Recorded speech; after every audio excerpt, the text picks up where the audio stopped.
오늘 우리가 읽은 본문 말씀은 에스겔 선지자가 본 환상입니다. 하나님께서 에스겔을 한 골짜기로 데려가십니다. 그곳에 가서 보니까 뼈들이 가득했습니다. 그것도 보통 뼈가 아니고 심이 마른 뼈들로 가득한 골짜기였습니다.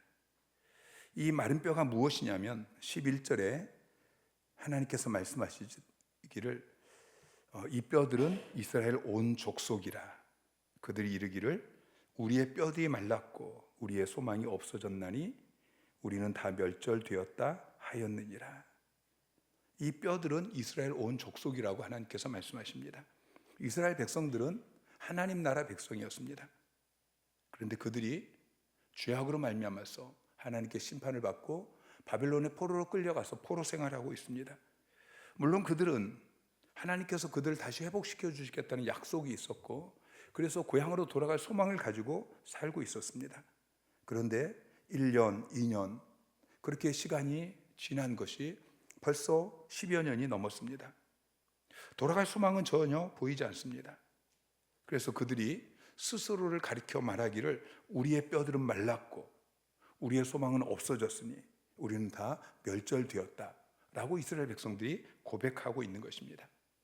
그들은 하나님의 심판을 받아서 바벨론 포로로 끌려가서 그곳에서 그냥 패배의식 가운데, 절망 가운데 있는 것입니다. 지금 여러분의 모습이 이 마른 뼈와 같지 않은지 점검하시기를 바랍니다. 하나님께서 우리를 창조하실 때는 우리가 행복하기를 원하시고 우리가 복된 삶을 살기를 원하시고 우리가 하나님께서 창조하신 그 온 우주 만물을 다스리는 왕같은 삶을 살기를 원하셔서 우리를 창조하셨습니다. 창세기 1장 28절 말씀 시작. 하나님이 그들에게 복을 주시며 하나님이 그들에게 이르시되 생육하고 번성하여 땅에 충만하라. 땅을 정복하라. 바다의 물고기와 하늘의 새와 땅에 움직이는 모든 생물을 다스리라 하시니라. 하나님께서 인간을 창조하시고 가장 먼저 하신 일이 복을 주신 것이었습니다. 그 복이 무엇이냐면은 생육하고 번성하고 땅에 충만하고, 그리고 하나님께서 창조하신 그 온 우주 만물을 다스리는 삶을 사는 것입니다. 하나님은 저와 여러분이 이런 삶을 살기를 원하십니다. 그리고 우리에게 아브라함의 복을 주셨습니다. 히브리서 6장 14절에 내가 반드시 너에게 복 주고 복 주며 너를 번성하게 하고 번성하게 하리라 하셨더니, 여러분 이 말씀이 여러분에게 주신 말씀인 것을 믿으시기 바랍니다. 하나님께서 여러분에게 내가 반드시 너에게 복 주고 복 주며 너를 번성하게 하고 번성하게 하겠다 약속하셨습니다. 그리고 우리에게 복 주시기 위해서, 우리를 번성하게 하기 위해서 예수 그리스도를 보내주셨습니다. 요한복음 10장 10절에 보면 주님이 오신 목적을 이렇게 말씀하십니다. 내가 온 것은 양으로 생명을 얻게 하고 더 풍성히 얻게 하려는 것이라. 이것이 하나님이 그 아들 예수 그리스도를 여러분 가운데 여러분을 위해서 보내주신 목적인 것입니다. 생명을 얻고 더 풍성히 얻게 하시려고. 자, 로마서 8장 32절 말씀 시작. 자기 아들을 아끼지 아니하고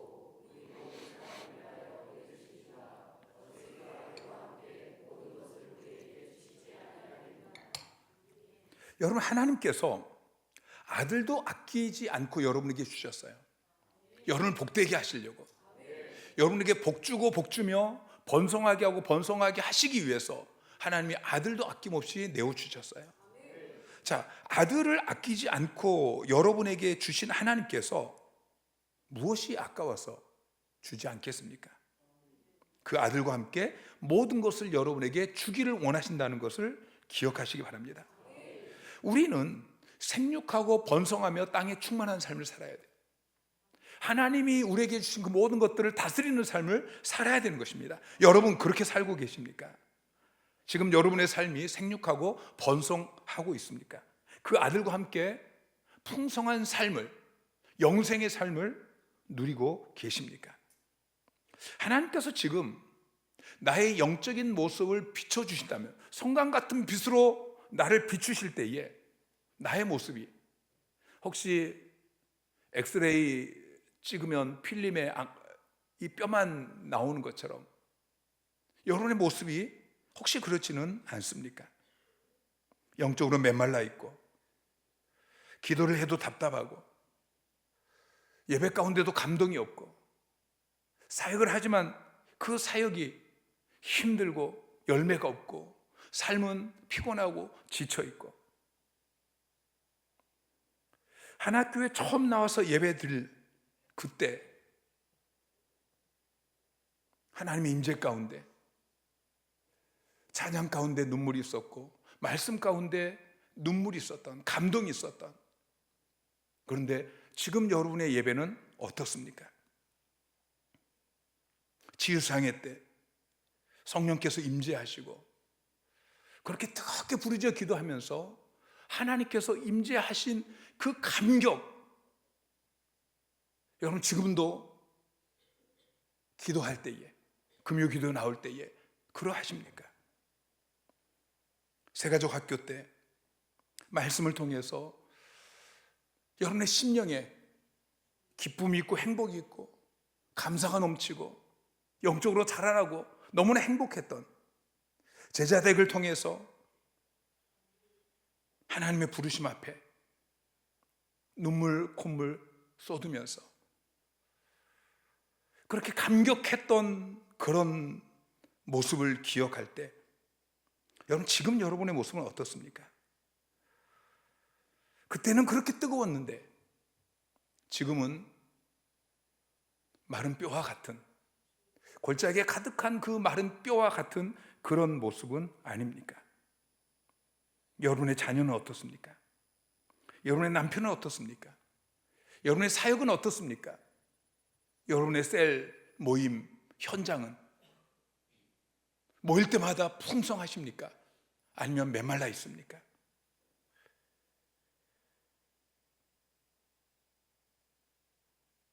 우리가 우리 자신의 모습, 우리 가정의 모습, 사역의 모습, 그리고 조국 교회 모습 앞에서 이스라엘 백성들이 우리의 뼈들이 말랐고 우리의 소망이 없어졌으니 우리는 다 멸절되었도다, 그렇게 고백하는 것처럼 우리가 그렇게 고백하고 있지는 않습니까? 그런데 이 마른 뼈를 바라보고 있는 에스겔에게 하나님께서 물으십니다. 3절에 그가 내게 이르시되 인자야 이 뼈들이 능히 살 수 있겠느냐, 이 뼈들이 능히 살 수 있겠느냐. 그리고 하나님께서 말씀하십니다. 너희가 살아나리라. 5절에 6절에 9절에 14절에 계속해서 말씀하십니다. 주 여호와께서 이 뼈들에게 이같이 말씀하시기를 내가 생기를 너에게 들어가게 하리니 너희가 살아나리라. 그러자 그 마른 뼈가 살아납니다. 그리고 지극히 큰 군대가 되어집니다. 여러분 하나님은 지금도 살아계십니다. 그때만 살아계셨고 성경 안에만 살아계시고 지금은 하나님께서 죽어 계시지 않습니다. 지금도 여전히 살아계십니다. 지금도 여전히 우리 가운데 역사하십니다. 그 골짜기의 마른 뼈들을 살아나게 하시고 큰 군대가 되게 하신 그 하나님께서 오늘 여러분을 회복시켜 주실 것입니다. 마른 뼈와 같은 여러분의 심령을, 마른 뼈와 같은 여러분의 사역을, 여러분의 가정을 이 밤에 회복시켜 주실 것입니다.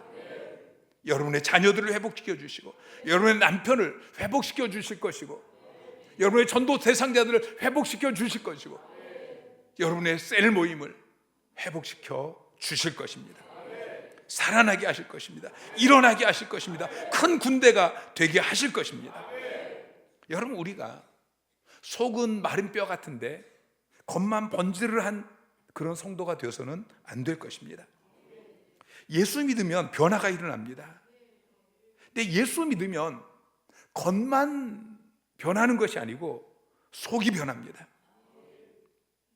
에베소서 3장 16절에 보면은 그의 영광의 풍성함을 따라 그의 성령으로 말미암아 너희 속사람을 능력으로 강건하게 하시오며, 그의 너희 속사람을, 그랬어요. 여러분의 겉만 번지르르하게 하는 것이 아니고 여러분의 속사람을 능력으로 강건하게 하십니다. 예수를 믿어도 겉만 변한 사람이 있고 속이 변한 사람이 있어요. 속은 변하지 않고 그냥 겉만 변한 사람은 종교 생활로 자기 자신을 도금한 것입니다. 교회도 마찬가지입니다. 건물은 정말 화려하고 또 여러 가지 좋은 프로그램들을 가지고 있고 그것으로 도금해 놔서 겉으로 볼 때는 정말 살아있는 것 같고 좋은 교회인 것 같고, 그런데 그 속에 들어가 보면은 마른 뼈만 남아있는 그런 교회들이 얼마나 많은지 모릅니다. 여러분, 순금이 있고 도금이 있습니다. 겉만 살짝 금으로 입혀놓은 것은 그건 도금이죠. 속은 금이 아닙니다. 그럼 그것은 가치가 없습니다. 성도가 속사람이 변해야 진짜 성도인 것입니다. 그때 회복이라는 말을 쓰는 것입니다. 겉만 번지르르 변하는 것이 아니고 속사람이 변할 때 그 사람이 회복되어졌다. 여러분, 도금한 것은 시간이 조금 지나면 그 도금한 것이 벗겨집니다. 그 안에 있는 것이 드러나게 되어집니다. 속사람이 변하지 않는 성도도 마찬가지입니다. 그러나 속사람이 변하면 내 안에 성령이 부어져서 내 내면을 근본적으로 변화시켜 놓으면 이전 상태로 돌아가고 싶어도 돌아갈 수가 없는 것입니다. 여러분, 도금 성도가 되지 마시고 순금 성도가 되십시오. 우리 교회가 겉만 번지르르한 그런 도금 교회가 아니라 순금 교회가 되어야 할 것입니다. 저와 여러분에게 오늘 이런 회복의 역사가 일어나기를 주님의 이름으로 축원합니다. 껍데기가 아니고 외형적인 것이 아니고 내 내면에서 일어나는, 하나님께서 본래 만들어 놓으신, 심어 놓으셨던 그 형상이 우리 안에 심겨지고 우리의 삶을 통해서 그 내면에 혁명이 일어나게 되어지면서 하나님의 형상이 우리의 삶 가운데 드러나게 되어지는 이런 진짜 회복의 역사가 일어나야 할 것입니다. 자, 창세기 1장 27절 28절 말씀 시작. 하나님이 자기 형상 곧 하나님의 형상대로 사람을 창조하시되 남자와 여자를 창조하시고 하나님이 그들에게 복을 주시며 하나님이 그들에게 이르시되 생육하고 번성하여 땅에 충만하라. 땅을 정복하라. 바다의 물고기와 하늘의 새와 땅에 움직이는 모든 생물을 다스리라 하시니라. 하나님께서 우리를 만드실 때 하나님의 형상대로 만드셨어요.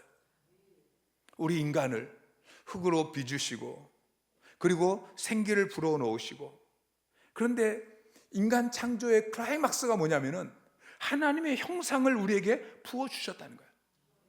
여러분, 그건 놀라운 일입니다. 우리 인간을 하나님과 거의 같은 수준으로 만드신 것입니다. 그리고 하나님이 창조하신 이 온 우주 만물을 다스리게 하신 것입니다. 여러분이 그런 존재라는 걸 기억하십시오. 여러분은 정말 가치 있는 존재입니다. 여러분은 정말 소중한 존재, 여러분은 하나님 앞에 존귀한 자들인 것을 기억하십시오. 왜 하나님께서 당신의 형상을 우리에게 주셨습니까?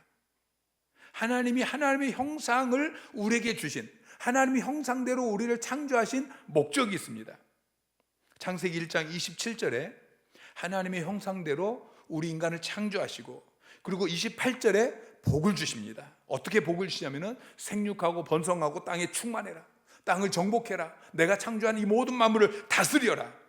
하나님을 대신해서 온 우주 만물을 다스리라고 하나님의 형상대로 우리를 창조하신 것입니다. 그래서 에덴 동산에서 아담은 하나님이 창조하신 그 모든 것들을 다스립니다. 하나님이 맡기신 것들의 이름을 짓기도 하고. 근데 죄를 지음으로 말미암아서 그 하나님의 형상이 깨어졌습니다. 하나님의 형상이 상실되어지니까 이제는 그 존재의 목적도 상실되어집니다.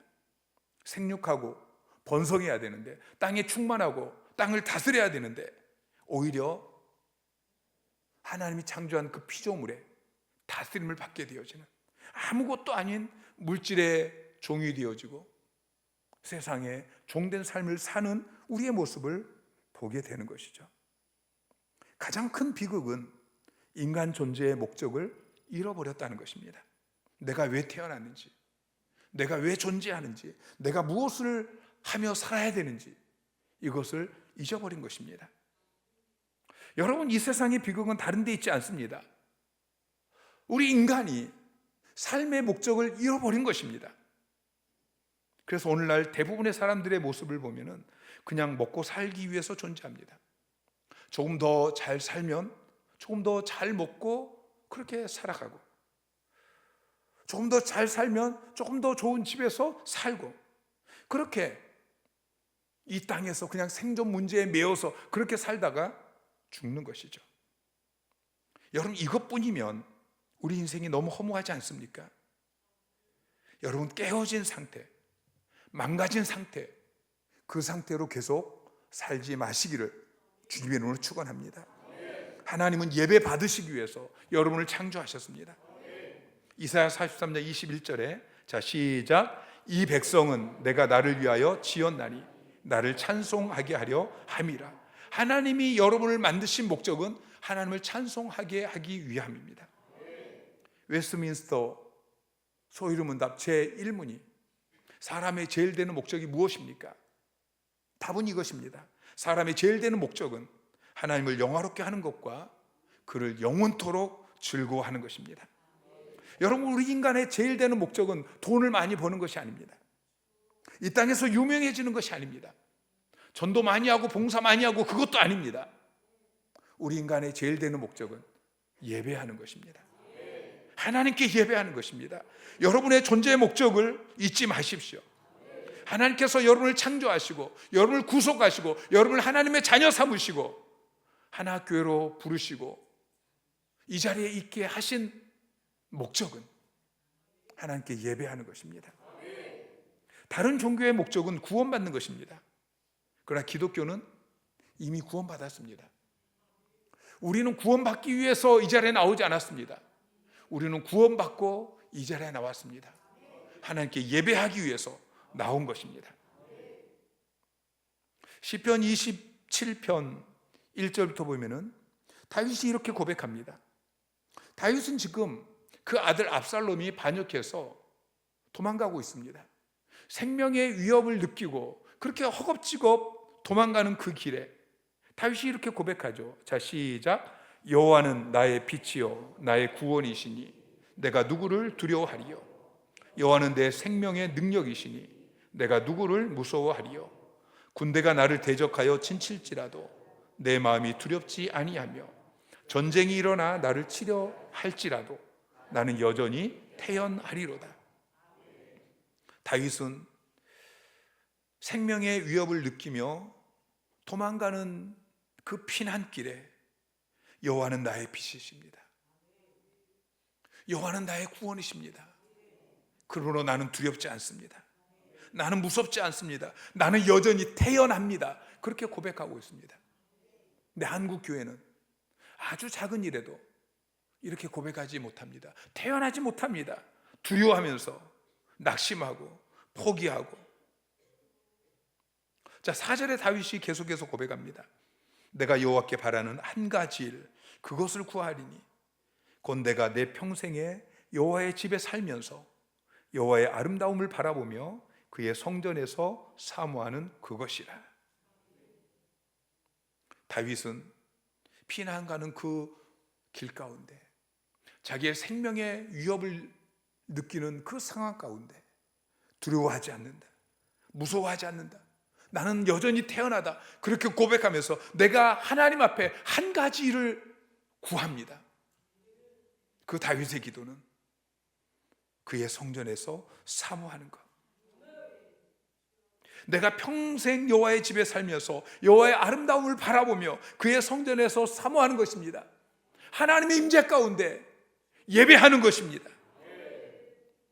여러분, 한국 교회가 예배가 무너졌습니다. 특별히 코로나로 인하여서 예배가 급격하게 무너졌습니다. 여러분 하나님 앞에 어떻게 예배하고 있습니까? 하나님 앞에 예배할 때, 하나님 앞에 기도할 때 여러분의 심령이 마른 뼈와 같지는 않습니까? 오늘 밤에 우리가 선포하며 기도하기를 원합니다. 자, 4절 말씀 다시 한번 시작. 또 내게 이르시되 너는 모든 뼈에게 대언하여 이르기를 너희 마른 뼈들아 여호와의 말씀을 들을지어다. 하나님께서 에스겔에게 명령합니다. 이 마른 뼈들을 향해서, 골짜기에 가득한 이 마른 뼈들을 향해서 너는 내 대신 대언하여 선포해라. 너희 마른 뼈들아 여호와의 말씀을 들을지어다. 5절에 너희가 살아나리라. 6절에 너희가 살아나리라. 이렇게 선포하라고 말씀하십니다. 7절에 에스겔이 하나님의 명령을 따라서 대언합니다. 이에 내가 명령을 따라 대언하니 대언할 때에 소리가 나고 움직이며 이 뼈 저 뼈가 들이맞아 뼈들이 서로 연결되더라. 하나님께서 말씀하신 대로 그 마른 뼈들을 향해서 마른 뼈들아 여호와의 말씀을 들어라. 너희가 살아나. 그때 마른 뼈들이 서로 연결되어집니다. 그리고 힘줄이 나게 되어지고 살이 덮이고 나사로가 죽은 지 나흘이나 되었습니다. 무덤에 갇혀서 이제 썩어서 시체 썩은 냄새가 나는데 주님께서 나사로야 나오너라 선포할 때에 그 무덤 속에 있던 나사로가, 죽어서 다 썩어가던 그 나사로가 살아나왔습니다. 이 밤에 여러분 자신을 향해서 믿음으로 선포하며 기도하십시오. 여러분의 자녀들을, 마른 뼈 같은 여러분의 자녀를 위해서, 여러분의 남편, 여러분의 아내를 바라보면서, 여러분의 전도 대상자를 바라보면서, 여러분의 세런들을 바라보면서, 여러분의 사역의 현장을 바라보면서, 그리고 한국 교회를 바라보면서 우리가 선포하기를 원합니다. 마른 뼈와 같은 내 심령은 회복될지어다. 기도가 회복될지어다. 말씀이 회복될지어다. 예배가 살아날지어다. 사역이 부흥하게 될지어다. 남편들도 회복될지어다. 자녀들도 회복될지어다. 살아날지어다. 믿음으로 선포하십시오. 하나님께서 말씀하십니다. 여러분에게 대언하라고, 선포하라고 말씀하십니다. 여러분이 하나님의 말씀을 대언하여서 선포할 때에, 믿음으로 선포할 때에 오늘 밤의 역사가 일어나게 될 것입니다. 10절 말씀 시작. 이에 내가 그 명령대로 대언하였더니 생기가 그들에게 들어가매 그들이 곧 살아나서 일어나 서는데 극히 큰 군대더라. 생기가 그들에게 들어갑니다. 대언할 때에, 하나님께서 명령하신 대로 대언할 때에 뼈들이 같이 붙고 힘줄이 나고 살이 붙고, 그리고 하나님께서 또 대언하라고 하셔서 또 대언할 때에 생기가 그들에게 들어가게 되어집니다. 이 생기는 성령의 바람입니다. 성령의 바람이 그들에게 드러나니까 그들이 곧 살아나게 되어지고 일어서게 되어지는데 극히 큰 군대가 되어졌습니다. 창세기 2장 7절에 보면은 여호와 하나님이 땅에 흙으로 사람을 지으시고 생기를 그 코에 불어넣으시니 사람이 생명이 되니라. 하나님께서 인간을 만드실 때 흙으로 만드셨습니다. 흙으로 만드시고 그리고 생기를 불어넣으십니다. 그랬더니 생영이 된지라, 영이 살아나게 되어졌습니다. 그 성령의 바람이 이 밤에 우리 가운데 다시 불어야 할 것입니다. 메마른 우리의 심령 가운데 성령의 바람이 다시 한번 불어야 할 것입니다. 말라 빠진 여러분의 자녀들에게, 여러분의 가정 가운데, 여러분의 사역의 현장 가운데 성령의 바람이 불어야 합니다. 한국 교회 가운데 성령의 바람이 다시 불어야 합니다. 골짜기에 뼈가 가득한데 에스겔 선지자가 그 뼈들을 향해서 선포할 때에 그 뼈들이 서로 맞춰지고 힘줄이 생기고 살이 오르고 가죽이 덮이고 사람의 모양이 갖춰졌습니다. 그러나 아직 그 속에 생기가 없었습니다. 그러나 성령의 바람이 불어오니까 그들이 벌떡벌떡 일어나기 시작합니다. 순식간에 어마어마한 군대를 이루게 되어집니다. 우리가 예수 믿고 구원받고 하나님의 자녀가 되었고 교회에 나와서 신앙생활을 하지만 그러나 성령의 바람이 우리에게 불지 않는다면 우리는 마른 막대기와 같은, 마른 뼈와 같은, 오늘날 많은 한국교회 가운데 많은 예수 믿는 사람들의 모습이 그렇지 않습니까? 예수 믿고 구원받았습니다. 그 안에 성령께서 계십니다. 교회에 나와서 주일이면 예배를 드립니다. 그러나 그 속은 마른 뼈와 같습니다.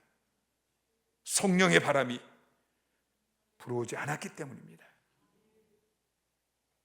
하나님 우리를 살리시고 우리를 회복시키시는 일을 하십니다.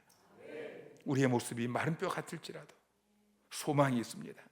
성령의 바람이 이 밤에 우리 가운데 불면, 우리의 가정 가운데 불면, 우리의 사역의 현장 가운데 성령의 바람이 불면 다시 살아나는 역사가 일어나게 되어질 것입니다.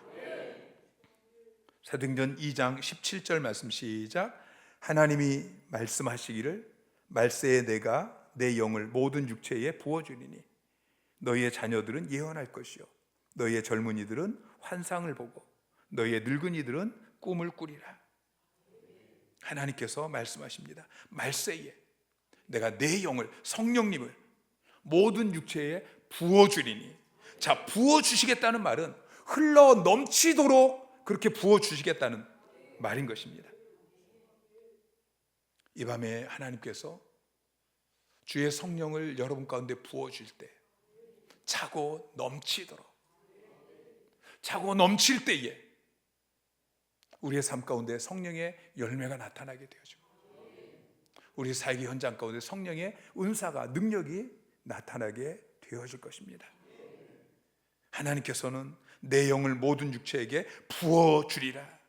그래서 너희 자녀들은 예언할 것이고 너희 젊은이들은 환상을 보고 너희 늙은이들은 꿈을 꾸리라 약속하셨습니다. 이 밤에 우리에게 내 마른 뼈와 같은 내 심령 가운데 주의 성령을 부어주시옵소서. 흘러 넘치도록 부어주시옵소서. 우리 가정 가운데 주의 성령을 부어주십시오. 우리 사역 현장 가운데, 셀 모임 가운데, 전도 소그룹 가운데 주의 성령을 부어주시옵소서. 우리 하나교회 가운데 주의 성령을 부어주십시오. 한국교회 가운데 주의 성령을 부어주시옵소서. 우리가 그렇게 부르짖어 기도하기를 원합니다. 특별히 오늘 저녁은 우리 새가족 학교, 새가족 행복학교 성령 충만 받는 날입니다. 앞에 나와서 안수 받을 때에 하나님께서 주의 성령을 그들에게 정말 충분히 부어주시도록 여러분이 함께 부르짖어 기도해 주시기를 바랍니다.